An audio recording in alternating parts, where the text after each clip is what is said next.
Langit malam di desa Kedung Jati tertutup awan kelabu yang pekat, tak ada bintang yang berani menampakkan cahayanya seolah alam tahu bahwa ada kejahatan yang sedang tumbuh dalam kegelapan. Desa itu terletak di lereng Gunung Wilis, terpencil dan terasing, bahkan tidak muncul di pencarian peta digital.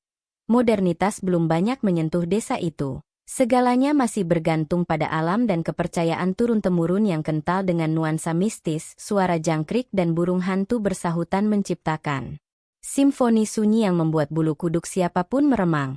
Di sisi paling barat desa, berdiri rumah reot beratapkan sengkaratan dan berdinding papan lapuk milik Bu Ranti. Seorang janda muda yang telah kehilangan segalanya, suami, kepercayaan, tetangga dan kini, akannya sendiri, Intan, anak perempuan satu-satunya, berusia 9 tahun. Terlahir cantik dengan kulit bening dan mata bulat penuh harapan. Namun sejak ayahnya meninggal 3 tahun lalu karena tenggelam di sungai belakang desa dengan tubuh yang tak utuh, hidup mereka berubah drastis. Bu Ranti terpaksa membuka warung kecil seadanya menjual keripik dan kopi sachet demi sesuap nasi. Uang habis untuk berobat. Intan sering tidur tanpa makan, sementara tetangga hanya memandang iba tanpa benar-benar membantu. Malam itu, Intan sudah tertidur pulas dengan tangan kecilnya memeluk boneka robek peninggalan ayahnya. Bu Ranti berdiri menatapnya lama, air matanya menetes tanpa suara. Pikirannya berkecamuk antara kasih sayang seorang ibu dan keputusasaan manusia yang dihimpit nasib. Malam itu, ia mengenakan kain jarik batik yang biasa dipakai ibunya dulu. Ia melangkah pelan keluar rumah dengan membawa satu baskom berisi darah ayam hitam, kembang 7 rupa, kemenyan, dan sehelai rambut panjang milik Intan yang diam-diam ia gunting tadi siang. Tujuannya satu, menuju hutan larangan tempat yang dikenal sebagai Paseban Suro. Orang-orang desa tak ada yang berani masuk hutan itu setelah maghrib, bahkan ayam pun enggan berkeliaran di sana. Pohon-pohon besar menjulang dengan akar menggeliat seperti ular dan suasananya begitu sunyi seperti kuburan raksasa. Bu Ranti berjalan sendirian menyusuri jalan setapak dengan obor kecil di tangan sambil membaca mantra Jawa kuno yang ia pelajari diam-diam dari kitab warisan mendiang neneknya. Sesampainya di tengah hutan, di bawah pohon beringin tua dengan lubang menganga di batangnya, ia duduk bersimpuh dan menaburkan kembang ke tanah. Lalu ia menyalakan kemenyan dan mulai membaca doa pemanggil roh penjaga kekayaan duniawi yang dikenal dalam legenda desa sebagai Kyai Suronogo. Angin mendadak berhenti, sepi melanda tiba-tiba. Dari arah lubang pohon beringin, timbul suara erangan seperti binatang terluka, disusul oleh aroma anyir darah yang menyengat hingga menusuk hidung. Bu Ranti bergidik tapi tak bergeming. Kabut putih perlahan muncul dari tanah, dan suara langkah berat terdengar mendekat. Semakin dekat, semakin membuat tanah bergetar kecil. Sosok tinggi besar berkulit hitam legam dengan rambut gimbal panjang dan mata menyala merah muncul dari kabut. Tubuhnya tidak sepenuhnya manusia, kakinya mirip kambing bertanduk dan tangannya berujung cakar. Kau memanggilku dengan nyawa sebagai syarat. Suara makhluk itu berat dan menggema. Bu Ranti menunduk, matanya berlinang. Aku ingin kaya, aku ingin anakku hidup lebih baik. Tolong berikan aku jalan keluar. Makhluk itu tertawa pendek, serak dan dingin. Tak ada kekayaan tanpa tumbal nyawa untuk nyawa anakmu, darah dari rahimmu, itulah yang paling lezat untuk penebus. Bu Ranti menggigit bibir menahan tangis. Ia tidak langsung menjawab, tapi matanya kosong menatap tanah. Kau punya waktu 3 malam untuk menyerahkan tumbal. Bila lewat dari itu, jiwamu sendiri yang akan kutarik. Suara itu lenyap seiring sosok tersebut menghilang ke dalam tanah. Tanah retak sejenak dan kembali diam seperti tak terjadi apa-apa. Bu Ranti lunglai, lemas seluruh tubuhnya, tapi tekad di dadanya membara, bukan karena ambisi, tapi karena putus asa. Dia pikir dengan harta ia bisa menyelamatkan anaknya dari kemiskinan. Malam itu, ia pulang dengan langkah limbung dan mata sembab. Keesokan paginya, keajaiban mulai terjadi. Orang-orang desa dikejutkan dengan perubahan drastis warung Bu Ranti yang kini berubah menjadi minimarket kecil dengan etalase lengkap dan pendingin besar. Barang dagangannya serba baru, dan ia membagikan beberapa sembako gratis kepada tetangga. Sikapnya menjadi lebih ramah dan tersenyum, meski matanya tetap menyimpan duka. Di balik semua itu, Intan mulai merasakan sesuatu yang aneh. Matanya sering melihat bayangan hitam di sudut kamar. Telinganya mendengar bisikan tak jelas saat tengah malam, dan tubuhnya kerap dingin meski diselimuti tebal. Dalam tidur, ia mengigau menyebut nama-nama. Asing dan kadang menangis terseduh tanpa sebab. Bu, kenapa dia terus melihatku? Kata Intan suatu malam saat Bu Ranti menemaninya tidur.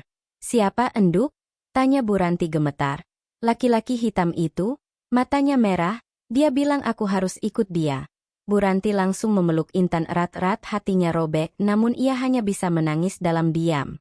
Sementara dari sudut ruangan, asap tipis muncul dari celah lantai dan membentuk bayangan menyerupai tangan panjang yang mengarah ke tubuh kecil Intan di luar rumah.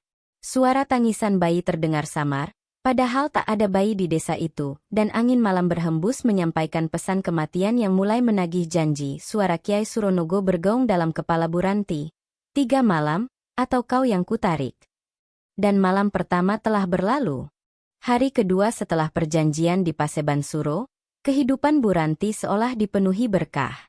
Orang-orang mulai menyebut namanya sebagai contoh kesuksesan mendadak. Warungnya kini ramai, bahkan pembeli dari luar desa datang karena mendengar kabar warung Bu Ranti menjual barang murah dan lengkap. Ia membeli sepeda motor metik, mengecat rumah, dan mengenakan perhiasan emas yang mencolok. Senyumnya tak pernah lepas dari bibir, tapi tidak dengan matanya. Sebab hanya ia yang tahu, bahwa semua ini adalah hasil dari dosa yang belum sepenuhnya dibayar. Sementara itu, Intan, anak yang harusnya bahagia karena hidupnya membaik, justru menunjukkan perubahan mencemaskan. Tubuhnya pucat seperti mayat, bibirnya membiru, dan matanya sering kosong menatap langit-langit rumah sambil berbisik sendiri. Ia mulai enggan makan, enggan bicara, dan lebih sering duduk di pojok kamar, memeluk lutut sambil menggoyang-goyangkan tubuhnya sendiri. Bu, kenapa rasanya dingin sekali? Gumamnya lirih suatu sore. Bu Ranti berusaha menutupi ketakutannya dengan senyuman palsu. Ia mengusap kepala Intan dan mengajaknya makan, namun anak itu hanya menggigit sesuap nasi sebelum kembali memuntahkannya. Malam kedua datang.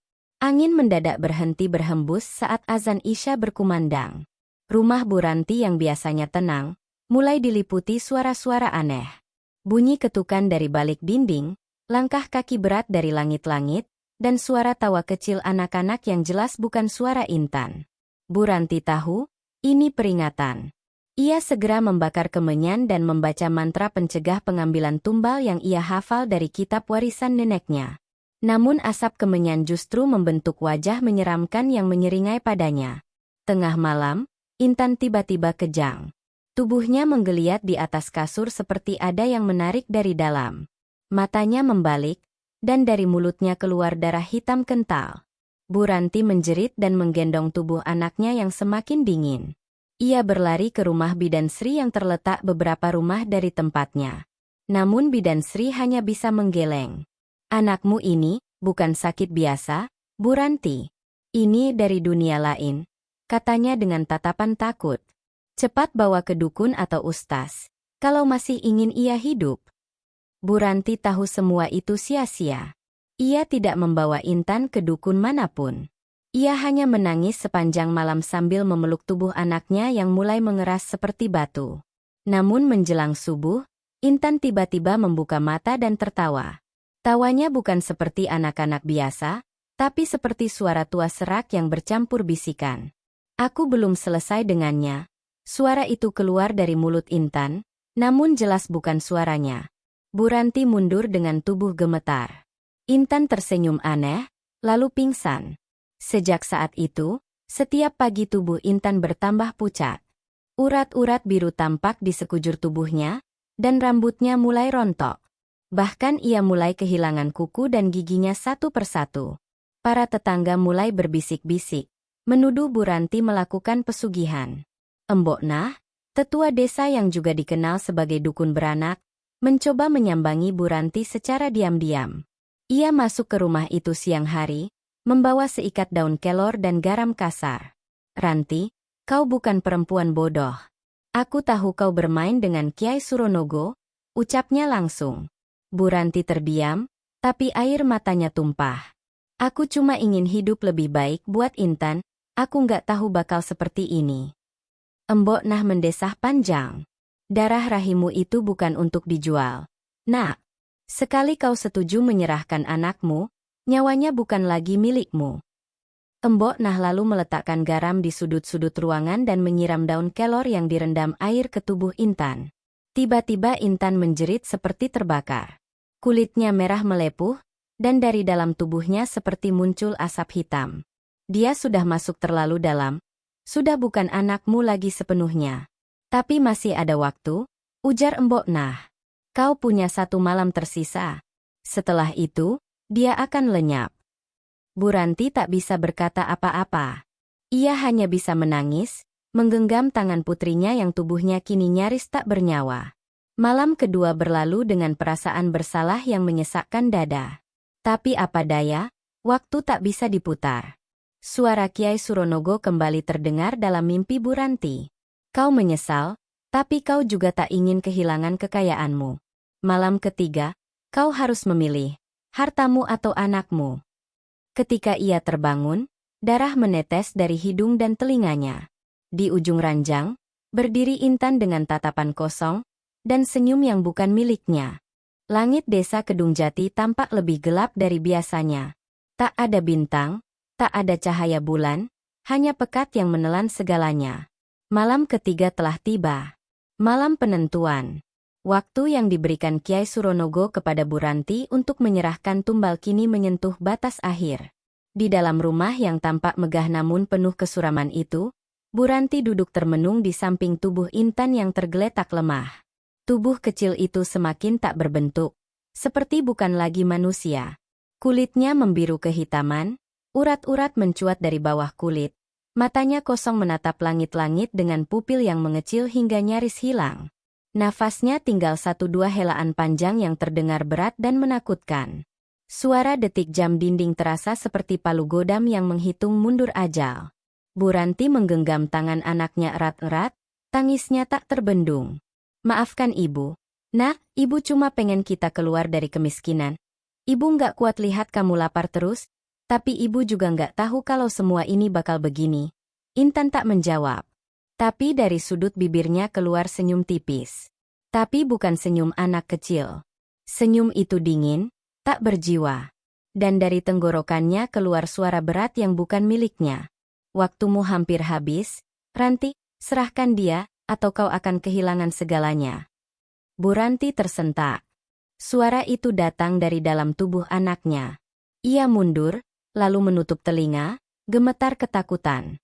Namun tiba-tiba, lampu di rumah padam seketika. Angin kencang menerjang masuk melalui jendela-jendela yang tertutup. Pintu-pintu berderak keras, dan suara tangisan bayi menggema dari setiap sudut ruangan. Suasana berubah mencekam. Asap hitam mulai memenuhi ruangan, membentuk bayangan-bayangan menyeramkan yang menari-nari di dinding. Suara tawa lirih terdengar bersahutan. Tawa-tawa yang bukan berasal dari dunia ini.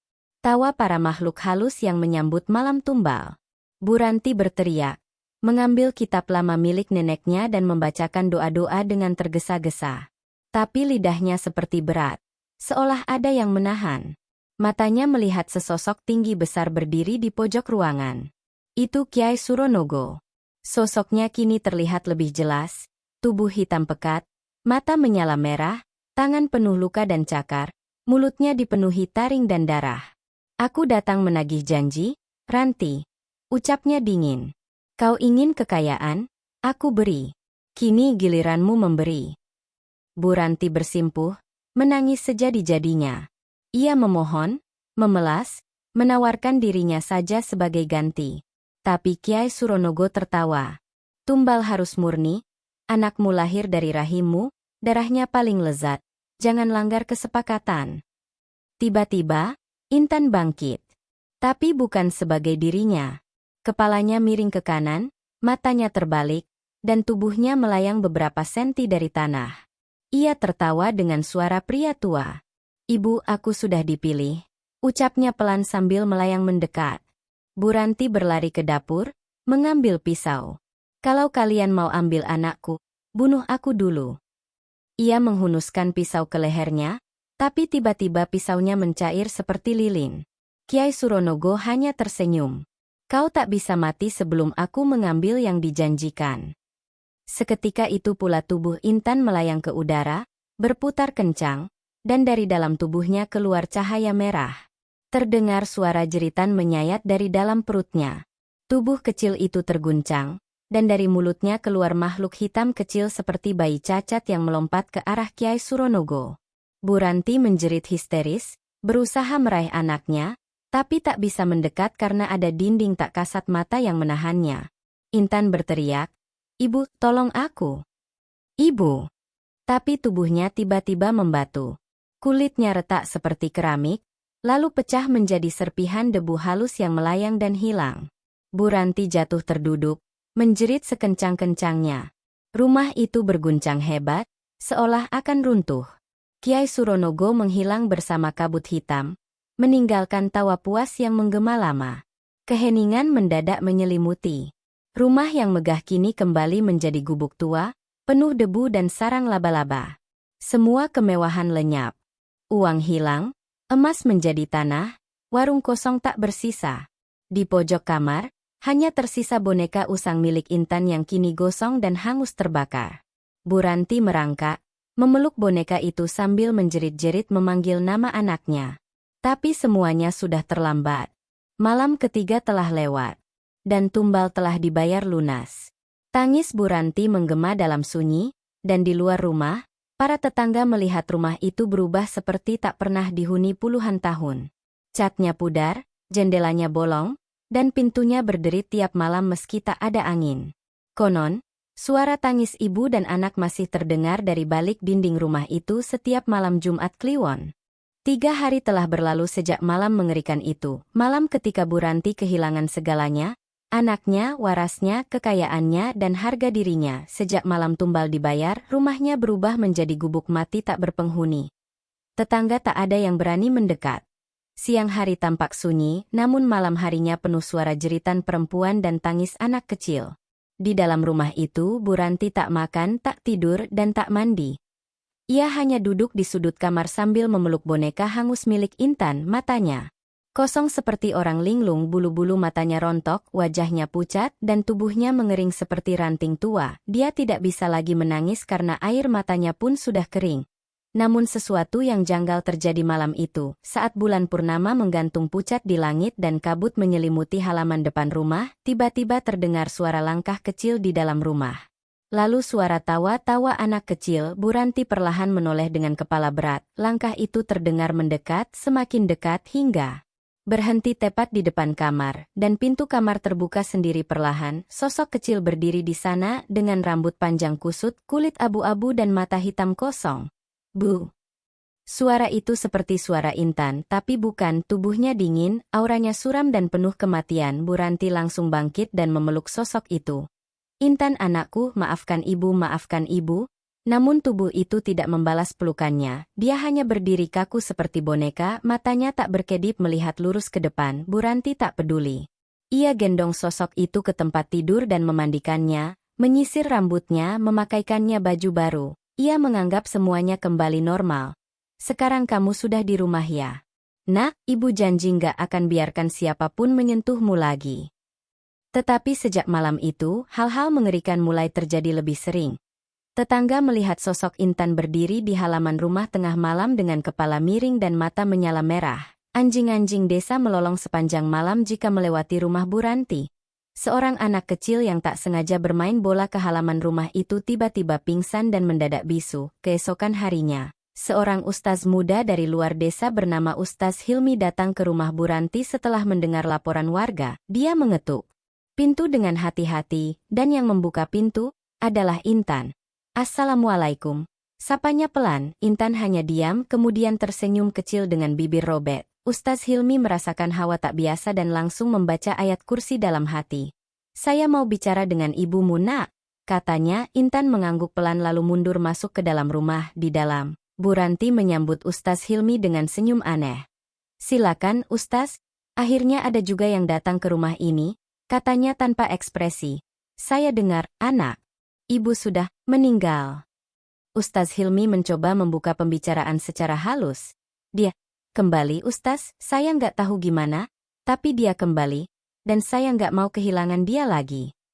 Ustaz Hilmi menatap mata Bu Ranti, dan dari sana ia melihat bahwa wanita itu telah kehilangan akalnya. Ia bukan lagi manusia utuh, tapi hanya cangkang kosong yang berpegang pada kesedihan. Ustaz Hilmi kemudian meminta izin untuk melihat Intan. Dia di kamar, tapi jangan kaget ya, Ustaz, dia kadang bicara sendiri, tapi dia baik kok. Ustaz Hilmi masuk ke kamar dan melihat Intan sedang duduk di pojok ruangan, menggambar di dinding dengan darah. Ia menggambar sebuah sosok besar bersayap hitam dan mata merah menyala. Saat menyadari kehadiran Ustaz Hilmi, Intan menoleh perlahan dan tersenyum. Senyum itu membuat darah Ustaz Hilmi berdesir. "Namaku bukan Intan lagi," kata anak itu dengan suara berat seperti pria tua. "Aku hanyalah wadah, Tuan Besar akan datang, dan tubuh ini akan jadi singgasananya." Ustaz Hilmi langsung mundur dan membaca ayat-ayat pelindung dengan lantang. Tiba-tiba tubuh Intan mengejang dan terlempar ke udara lalu menghantam langit-langit. Dari mulutnya keluar suara tawa menggelegar dan darah memancar ke segala arah.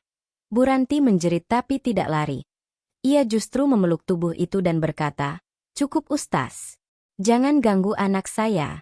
Dia sudah kembali. Jangan usir dia lagi." Ustaz Hilmi sadar, ini bukan hanya soal gangguan jin, tapi ini sudah menjadi tempat bersarangnya iblis. Pengaruh pesugihan itu telah menancap dalam dan kini mulai menyebar keluar dari rumah. Besoknya, Ustaz Hilmi meminta bantuan seorang kiai dari Ponorogo dan 3 santri hafiz Quran untuk mengadakan rukyah besar-besaran di rumah Buranti. Warga dikumpulkan. Garis pagar dibuat di sekitar rumah dan air doa disiram di sekeliling bangunan. Malam itu menjadi malam yang penuh dengan jeritan, darah, dan pertempuran gaib yang tak bisa dilihat mata biasa. Di dalam rumah, suara ribuan nyawa terdengar menjerit keluar dari tubuh kecil Intan, yang kini duduk dengan kepala berputar 180 derajat. Mata menghitam penuh darah dan gigi yang runcing. Sementara itu, Buranti memeluk tubuh anaknya sambil menutup telinga. "Jangan usir dia. Dia anakku. Dia rumahku." Tapi takdir tidak bisa diundur, kesalahan telah dilakukan dan keadilan harus ditegakkan. Tubuh Intan mulai berasap, terbakar dari dalam. Aromanya amis dan menyengat, dari mulutnya keluar api hitam dan jeritan terakhir yang membuat genteng rumah terbang beterbangan.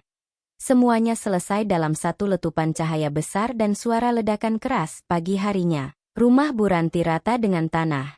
Tidak ada satupun yang tersisa, kecuali boneka gosong yang tergeletak di tanah lapang tempat rumah itu berdiri, dan Bu Ranti menghilang tanpa jejak. Tidak ditemukan tulangnya, tidak ditemukan bajunya, seolah lenyap dibawa ke dimensi lain.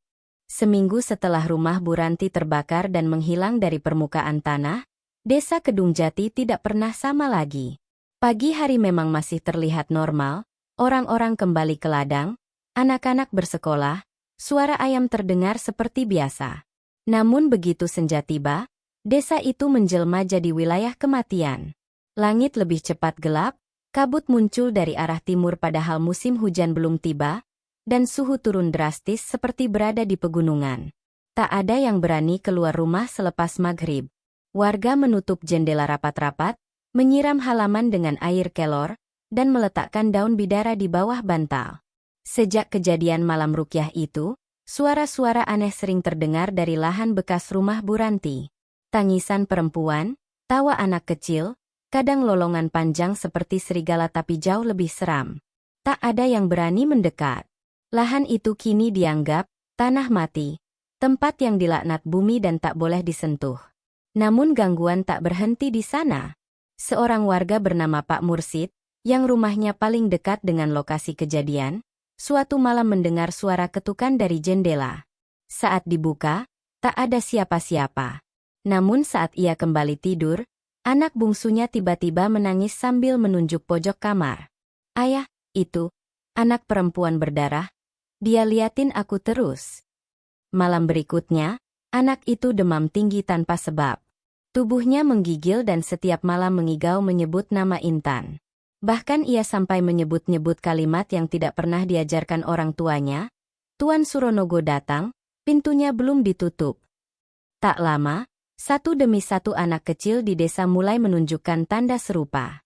Ada yang melihat sosok perempuan kecil melayang di dapur, ada yang tiba-tiba tidak bisa bicara setelah main petak umpet dekat lahan terkutuk. Warga mulai panik. Mereka mendatangi Ustaz Hilmi dan memohon agar dilakukan pembersihan desa secara menyeluruh. Ini bukan hanya tentang pesugihan Buranti, Ujar Ustaz Hilmi dengan wajah serius. Ini sudah menjadi kutukan. Setan itu tidak hanya mengambil anak, tapi meninggalkan celah agar ia bisa kembali, melalui siapa saja. Malam Jumat Kliwon berikutnya, dilakukan doa bersama di masjid. Namun anehnya, saat ayat suci mulai dilantunkan, banyak warga yang tiba-tiba kesurupan. Salah satunya adalah Nisa, gadis remaja berusia 15 tahun. Ia berteriak-teriak menyebut nama Kiai Suronogo, lalu tertawa keras sambil mencakar wajahnya sendiri. Dari mulutnya keluar darah dan potongan rambut panjang. Tubuhnya membiru dan matanya terbalik. Sudah kubilang, tumbal pertama hanyalah permulaan, desa ini adalah pesta kami. Teriaknya dalam suara dua lapis. Kakek Nahrawi, sesepuh desa yang sudah lama pensiun dari dunia ilmu gaib, akhirnya dipanggil kembali untuk turun tangan. Ia datang dengan tongkat kayu dan membawa kendi besar berisi air zam-zam serta batu hitam dari Mekah. Ini bukan soal mengusir setan. Ini soal menutup gerbang yang sudah dibuka manusia, katanya. Ia menjelaskan bahwa perjanjian pesugihan tidak hanya berakhir ketika tumbal diterima, tapi menjadi portal bagi makhluk-makhluk gaib untuk masuk ke alam manusia. Dan selama portal itu terbuka, roh Buranti yang terikat rasa bersalah akan menjadi penghubung. Malam itu kakek Nahrawi melakukan ritual pemanggilan di lahan bekas rumah Buranti. Ia ditemani oleh Ustaz Hilmi dan para santri. Ketika doa-doa mulai dibacakan, tanah tiba-tiba retak. Asap tebal keluar dari celah tanah dan terdengar jeritan-jeritan kesakitan dari dalam bumi. Aroma belerang dan darah memenuhi udara. Lalu, sesosok tubuh muncul dari tanah itu, bukan Buranti, tapi sesuatu yang menyerupainya. Tubuhnya hangus, matanya hilang, mulutnya sobek sampai ke telinga. Ia merangkak perlahan ke arah mereka. Anakku, mana anakku, jangan ambil dia lagi, biar aku saja. Suara itu lirih namun mengiris. Kakek Nahrawi membaca doa dengan keras dan menyiramkan air zam-zam ke tubuh itu. Tubuh hangus itu berteriak melolong lalu terbakar menjadi abu. Namun sebelum menghilang, ia menunjuk satu arah, masjid desa. Dia, di sana, mereka ingin lebih dari satu, ucapnya sebelum lenyap. Tanpa buang waktu, Ustaz Hilmi dan rombongan menuju masjid. Dan betul saja, saat tiba di sana, mereka mendapati puluhan anak kecil duduk diam dalam lingkaran, wajah mereka kosong, mata memandang ke satu titik di atas mimbar. Di sana berdiri, sosok kecil berpakaian putih kotor dengan rambut panjang menutupi wajah. Ketika didekati, sosok itu menoleh, wajahnya penuh belatung, tapi matanya, mata intan. Selamat datang, ini baru permulaan, ucapnya. Lalu lampu masjid padam, dan jeritan memenuhi udara malam. Malam itu langit di atas desa Sumberjati hitam legam tanpa bintang. Petir menyambar pohon-pohon tua, seolah langit pun murka atas apa yang telah terjadi. Di sebuah rumah reot yang telah dipagari sesajen dan dupa menyala, Nisarti duduk bersimpuh di hadapan altar pesugihan. Tubuhnya gemetar, bukan karena takut, melainkan karena tahu bahwa ini malam penentu. Setelah 5 tahun bergelimang kekayaan dari hasil menumbalkan darah anaknya sendiri, kini roh sang anak datang menagih janji.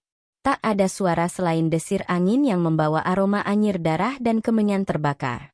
Patung makhluk menyeramkan yang berada di altar itu tampak tersenyum licik, seolah tahu waktu pemenuhan tumbal telah jatuh tempo. Tiba-tiba dari luar terdengar suara tangisan anak kecil, begitu lirih namun menyesakkan dada. Nisarti menoleh ke jendela. Sosok anak kecil berdiri di sana, Randy, anaknya yang telah ia tumbalkan. Matanya merah, bibirnya membiru, dan tubuhnya penuh luka bekas dikubur hidup-hidup. Ibu, aku kedinginan, ibu kenapa? Tangis itu bukan hanya dari mulut, tapi seolah menyayat dari langit hingga tanah. Nisarti menjerit dan berlari keluar, namun langkahnya goyah ketika tubuhnya dihantam angin kencang. Tanah di halaman rumah retak, dan dari retakan itu muncul makhluk hitam besar dengan tanduk dan mata merah membara. Waktumu habis. Kau telah berkhianat. Kau menunda janji yang harus ditepati. Anakmu bukan sekadar tumbal, tapi jiwa yang haus pembalasan. Tiba-tiba, Randy kecil merangkak keluar dari dalam tanah dengan tubuh dipenuhi tanah basah dan ulat. Ia menangis, menatap ibunya sambil berkata, "Kenapa, Ibu? Kenapa aku yang kau pilih?" Nisarti terisak, tubuhnya lunglai, tapi makhluk itu mengangkat tangannya, dan tubuh Nisarti melayang lalu dilempar masuk ke dalam tanah yang retak. Tanah itu langsung menutup seperti tidak pernah terbuka. Suasana hening. Semua menjadi gelap.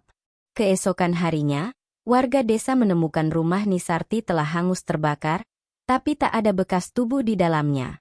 Anehnya, pohon beringin di depan rumahnya berubah bentuk.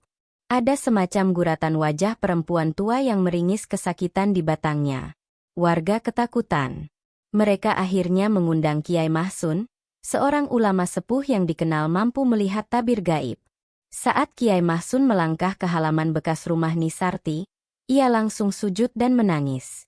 Ada dendam di sini. Ada jiwa anak kecil yang tak tenang. Dan ada perjanjian yang telah dilanggar, ucapnya pelan. Kiai Mahsun melakukan ritual pembersihan, namun tak semudah itu. Randy kini menjadi sosok roh penasaran. Ia kerap muncul di sekitar desa, terutama di dekat sungai atau hutan bambu. Tangisnya terdengar setiap malam Jumat Kliwon, membuat warga enggan keluar rumah setelah maghrib. Beberapa warga mengaku melihat sosok perempuan tua berjalan pincang di pematang sawah dengan kepala menghadap ke belakang. Bila didekati, sosok itu menghilang dan hanya menyisakan aroma darah dan kemenyan. Banyak orang percaya itu arwah Nisarti yang dikutuk untuk terus menjadi penjaga pesugihan, menggantikan makhluk yang pernah dia sembah. Ia tidak bisa mati, tidak juga hidup, hanya gentayangan, mencari jiwa baru untuk dijadikan tumbal. Hingga suatu hari, seorang anak kecil dari desa tetangga tiba-tiba hilang tanpa jejak saat sedang bermain layangan. Ibunya histeris, dan warga langsung teringat pada kejadian di masa lalu. Kiai Mahsun memperingatkan, selama roh Randy belum diikhlaskan dan pesugihan itu belum dihancurkan, darah akan terus ditagih. Maka dimulailah perjalanan spiritual Kiai Mahsun dan para santri untuk membongkar makam tua tempat Randy dikubur. Di sana mereka menemukan kerangka kecil dengan tangan terikat dan mata yang seolah masih terbuka. Kiai Mahsun membaca doa-doa dan mengangkat kerangka itu untuk dimakamkan layak. Namun saat jenazah hendak diangkat, tanah di sekitarnya berguncang hebat, dan terdengar jeritan dari dalam bumi. "Ibu, aku tak mau sendiri." Jeritan itu membuat santri yang menggali jatuh pingsan. Langit gelap seketika. Petir menyambar altar pesugihan yang berada di balik bukit. Altar itu meledak, dan dari dalamnya keluar asap hitam pekat berbentuk wajah Nisarti, melolong seperti binatang terluka, lalu lenyap. Saat tulang Randy dimakamkan dengan doa yang layak, suara tangis malam Jumat itu tak pernah terdengar lagi. Namun, hingga kini warga Sumberjati masih percaya, setiap kali ada orang yang ingin kaya secara instan, suara langkah pincang dan tangisan anak kecil akan terdengar lebih dahulu. Dan jika kau dengar dua suara itu dalam satu malam, jangan buka pintu, karena bisa jadi itu Nisarti dan Randy mencari tumbal baru.